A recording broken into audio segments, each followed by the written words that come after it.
Hi everyone, wish you doing well and welcome to super academy. Last हमने किसका revision किया था? Constitutional assembly का रिवीजन किया था। आज वाले लेक्चर में हम प्रस्तावना यानी preamble of the Indian constitution के इंपॉर्टेंट फैक्ट पर बात करेंगे। ठीक है, लास्ट वाले लेक्चर में कॉन्स्टिट्यूशनल असेंबली हमने कंप्लीट कर लिया रिवीजन नोट्स के साथ।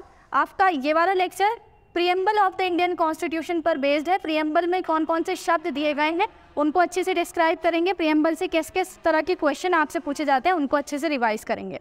पहला, मैंने आपको बताया था, आपको अगर आप एकेडमिक्स के स्टूडेंट्स हैं और प्रियम्बल आपके कोर्स में इंक्लूडेड है तो आपको याद होनी चाहिए। अगर आप एग्जाम की तैयारी कर रहे हैं, कॉम्पिटिटिव एग्जाम की तैयारी, तो आपको प्रियम्बल याद होनी ही चाहिए। क्लियर है? तो प्रियम्बल से मैंने आपको बताया था बहुत सारे क्वेश्चन बनते हैं। पहला आता है, प्रियम्बल शुरू होती है हमारी हम भारत के लोग। तो मैंने आपको बताया था हम भारत के लोग क्या इंडिकेट करता है, इससे आपके क्वेश्चन बनते हैं। ठीक, जहाँ जहाँ से क्वेश्चन बनते हैं उसको पार्ट को कंप्लीट करेंगे। प्रियम्बल से कैसे क्वेश्चन बन रहे हैं, कैसे कैसे उसमें पार्ट्स दिए गए हैं, वो हमने लास्ट लेक्चर में अपने कंप्लीट किया है। ठीक, यहाँ पर हम रिवीजन कर रहे हैं। क्लियर? हम भारत के लोग, we the people of India. प्रस्तावना शुरू होती है हम भारत के लोग। तो हम भारत के लोग क्या इंडिकेट करता है? पहला कि भारतीय संविधान की शक्ति का स्रोत क्या है। भारतीय संविधान अपनी शक्ति किससे लेता है? भारत की जनता से। तो भारतीय संविधान की शक्ति का स्रोत किससे पता चलता है? हम भारत के लोग। ठीक है, तो सबसे पहला हम भारत के लोग क्या इंडिकेट करता है? संविधान की शक्ति का स्रोत। क्या? संविधान की शक्ति का स्रोत।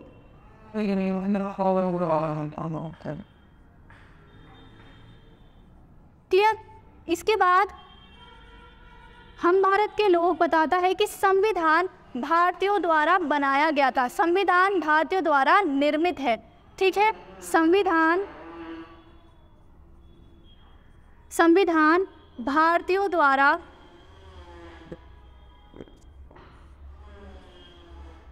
निर्मित है।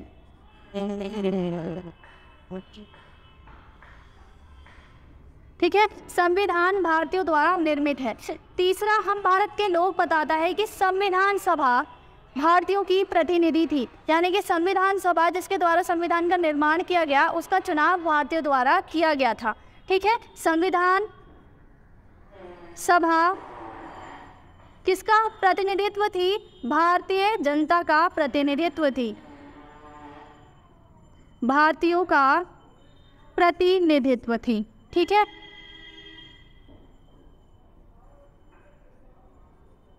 क्लियर? तो हम भारत के लोग से आपसे क्वेश्चन बनते हैं कि हम भारत के लोग जिससे हमारी प्रस्तावना शुरू होती है क्या इंडिकेट करता है? संविधान की शक्ति का स्रोत जो क्या है? भारत की जनता। दूसरा, संविधान भारतीयों द्वारा बनाया गया था। तीसरा बताता है कि संविधान सभा भारतीयों का प्रतिनिधित्व थी, यानी कि संविधान सभा को भारतीयों द्वारा चुना गया था। क्लियर? इसके बाद नेक्स्ट आता है हम भारत के लोग भारत को संपूर्ण प्रभुत्व संपन्न। ठीक है, हम भारत के लोग प्रस्तावना में है हम भारत के लोग भारत को एक संपूर्ण प्रभुत्व संपन्न या संप्रभु।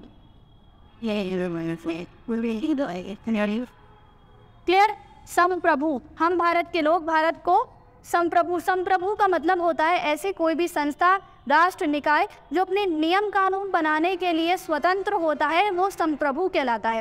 क्लियर? जो नियम कानून बनाने के लिए स्वतंत्र होता है। नियम मैंने आपको अच्छे से बताया था लास्ट लेक्चर में, नियम कानून बनाने की स्वतंत्रता क्या कहलाती है? संप्रभुता। जो जब कोई राष्ट्र अपने नियम कानून बनाने के लिए स्वतंत्र होता है वो बाह्य और आंतरिक तौर पर स्वतंत्र हो।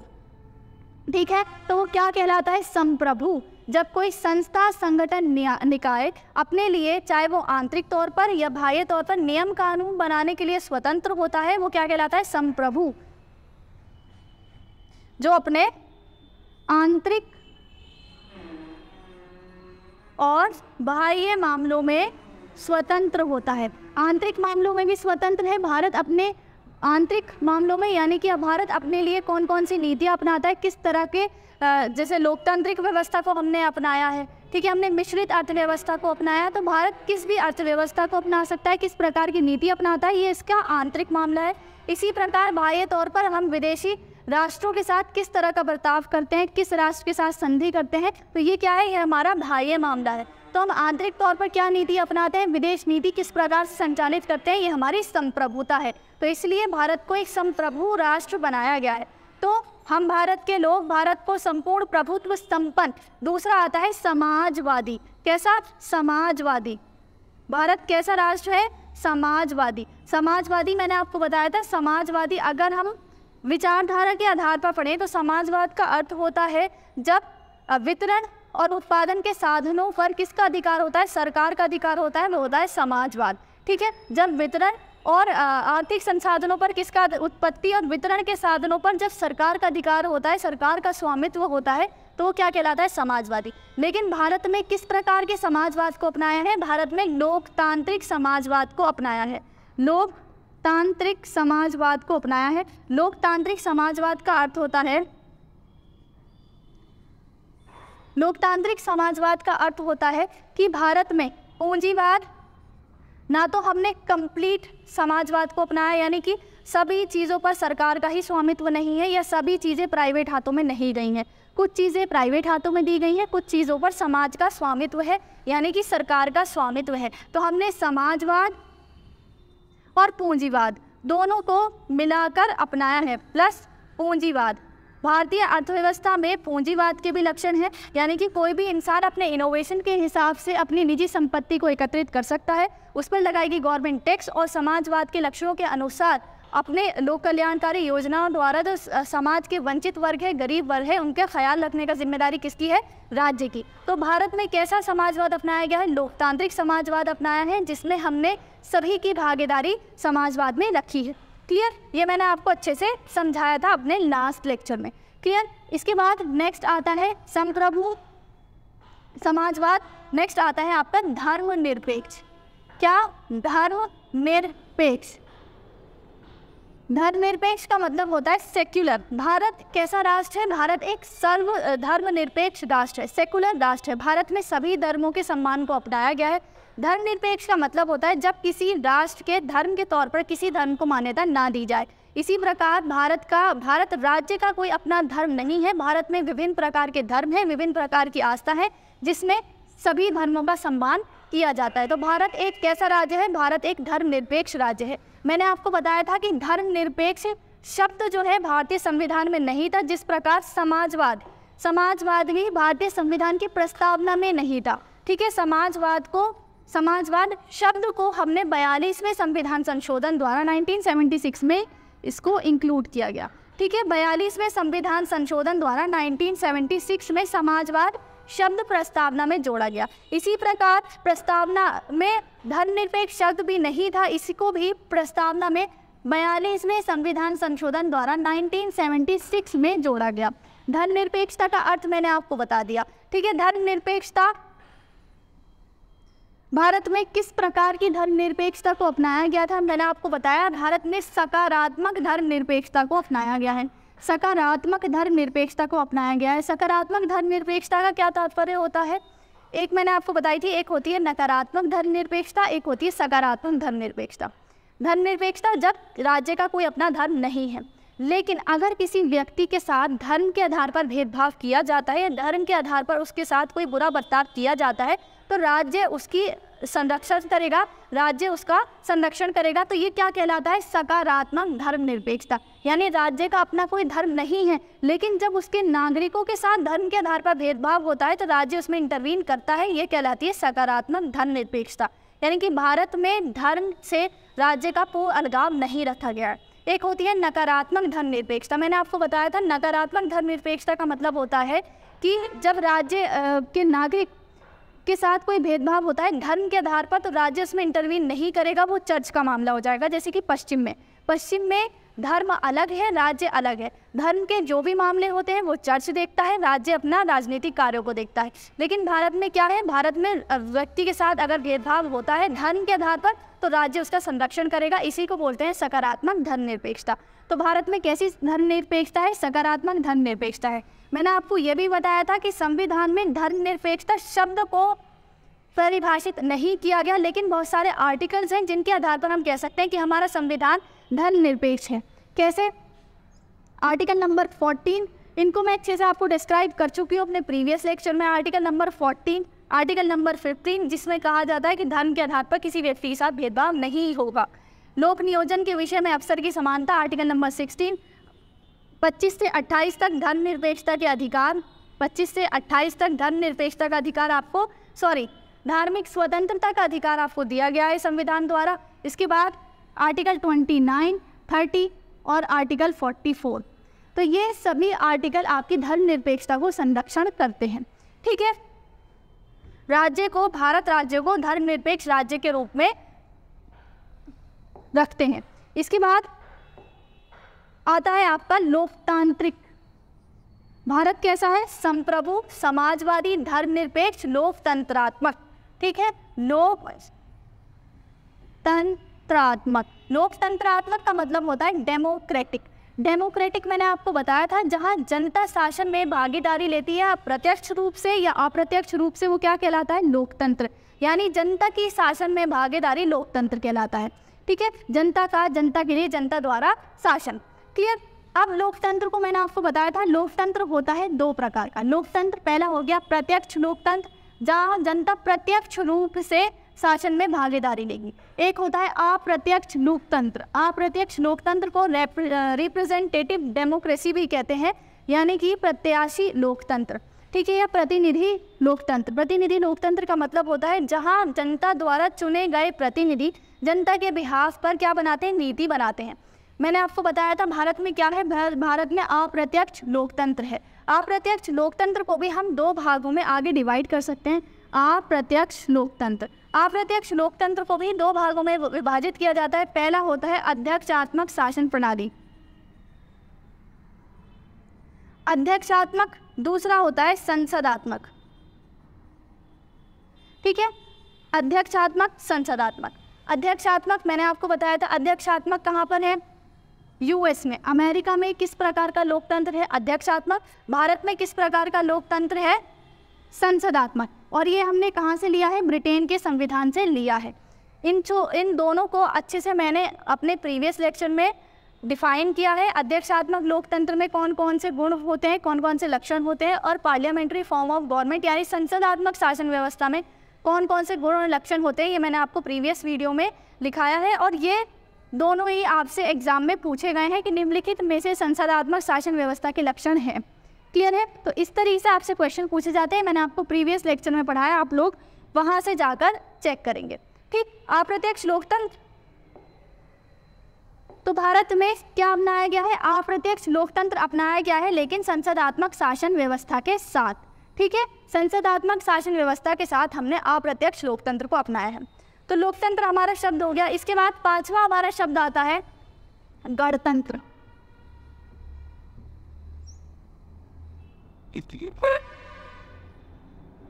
ठीक है, गणतंत्र, रिपब्लिक। भारत क्या है?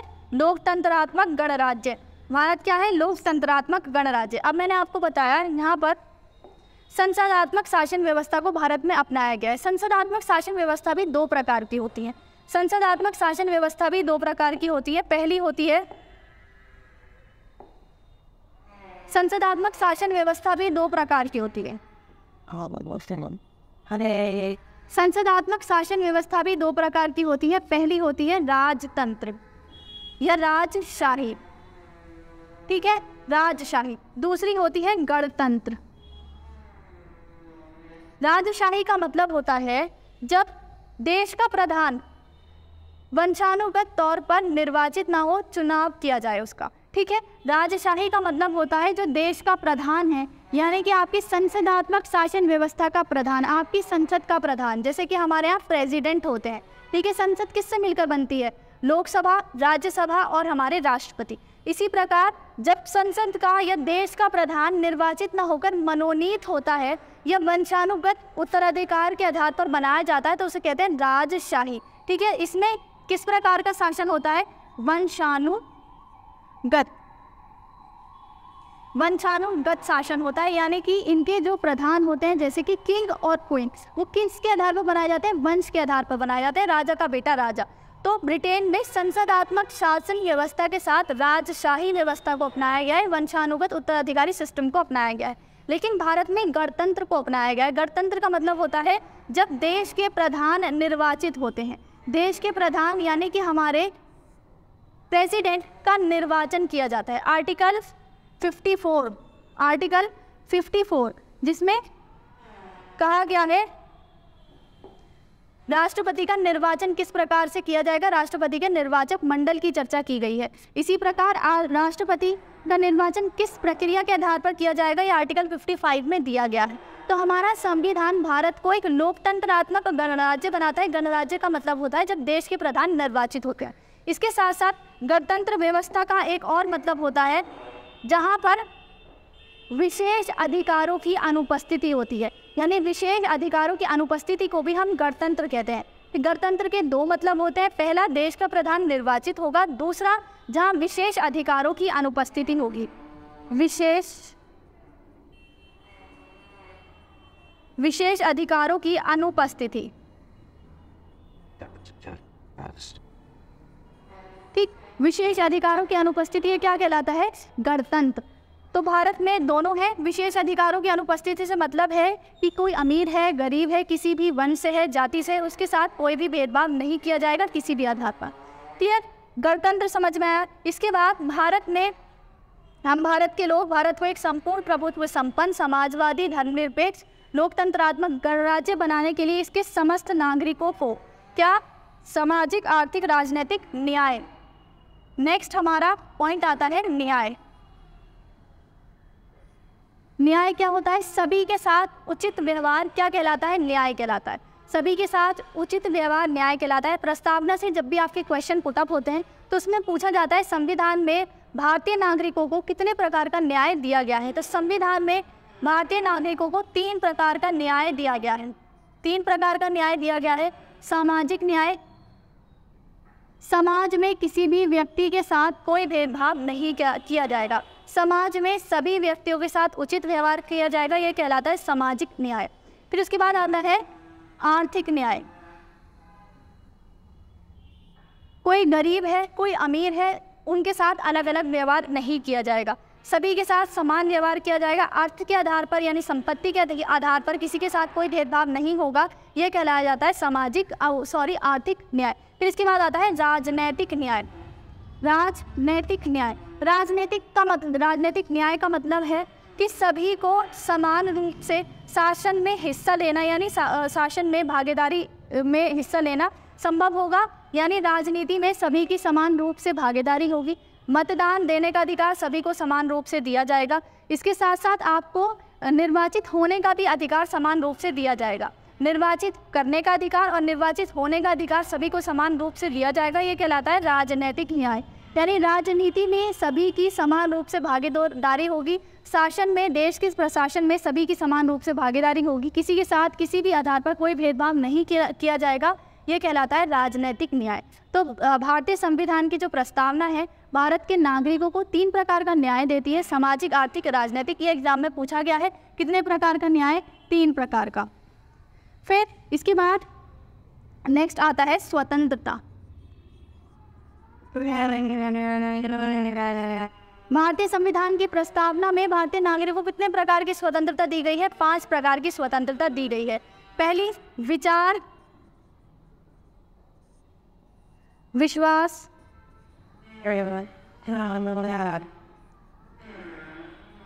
अभिव्यक्ति,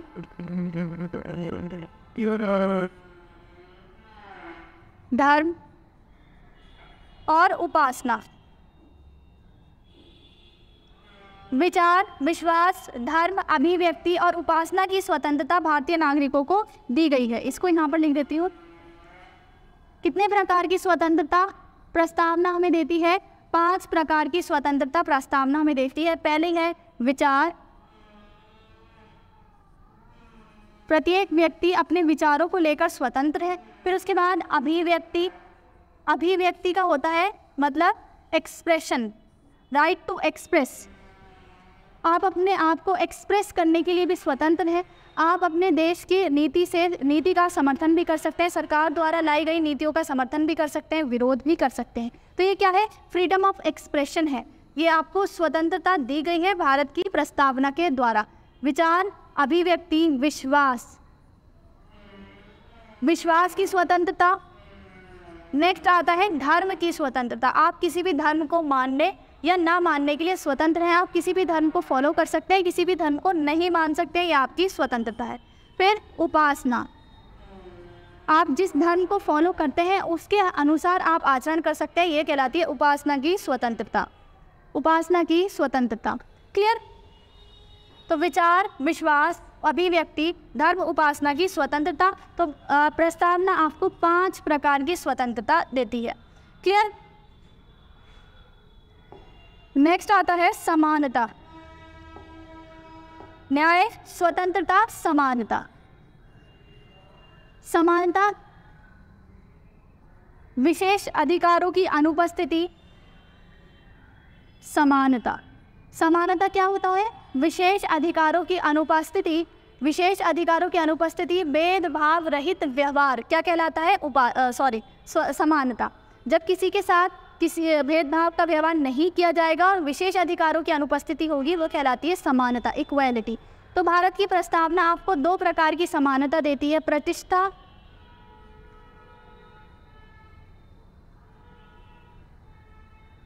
प्रतिष्ठता और अवसर की समानता। अवसर की समानता, अवसर की समानता का मतलब है सभी व्यक्ति को समान अवसर दिए जाएंगे अपने विकास के लिए, अपनी पदोन्नति के लिए यानी प्रमोशन के लिए सभी को समान अवसर दिए जाएंगे। प्रत्येक व्यक्ति को अपने विकास के लिए समान तौर पर अवसर दिए जाएंगे बिना भेदभाव के, ये क्या कहलाती है, अवसर की समानता। तो हमें समानता प्रस्तावना द्वारा कितने प्रकार की मिली गई है, 2 प्रकार की समानता दी गई है, 2 प्रकार की समानता दी गई है। तो प्रस्तावना, इसके बाद नेक्स्ट आता है आपका बंधुत्व। बंधुत्व, बंधुत्व का मतलब होता है भाईचारे की भावना, भाईचारे की भावना। प्रत्येक भारतीय का ये कर्तव्य है। आर्टिकल 51A में आपके फंडामेंटल ड्यूटीज़ दिए गए हैं, जिसमें कहा गया है प्रत्येक भारतीय का कर्तव्य है कि वो भारत की एकता, अखंडता, संप्रभुता और इसके साथ साथ बंधुत्व को अक्षुण्ण रखेगा। ठीक है, भाईचारे की भावना को प्रोत्साहित करेगा। तो ये हमारा फंडामेंटल ड्यूटी है। प्रस्तावना में बंधुत्व शब्द को जोड़ा गया है। क्लियर? जो एक प्रकार का है, यानी जिस प्रकार से हमें न्याय 3 प्रकार, स्वतंत्रता 5 प्रकार से, समानता 2 प्रकार की दी गई है, इसी प्रकार बंधुत्व 1 प्रकार का, ये भी एग्जाम में पूछा गया है। क्लियर? और इसके नेक्स्ट आपको ध्यान रखना है अखंडता। अखंडता, अखंडता शब्द प्रस्तावना में नहीं था, इसको भी 42वें संविधान संशोधन द्वारा जोड़ा गया है। कब जोड़ा गया है? 42वें संविधान संशोधन द्वारा 1976 में इसको जोड़ा गया है। तो समाजवाद, धर्मनिरपेक्ष, अखंडता 3 शब्द को प्रस्तावना में जोड़ा गया है, पहले नहीं थे। ठीक है, तो आपकी जो प्रस्तावना से इम्पोर्टेंट शब्द थे वो यहाँ पर हमने कवर किए।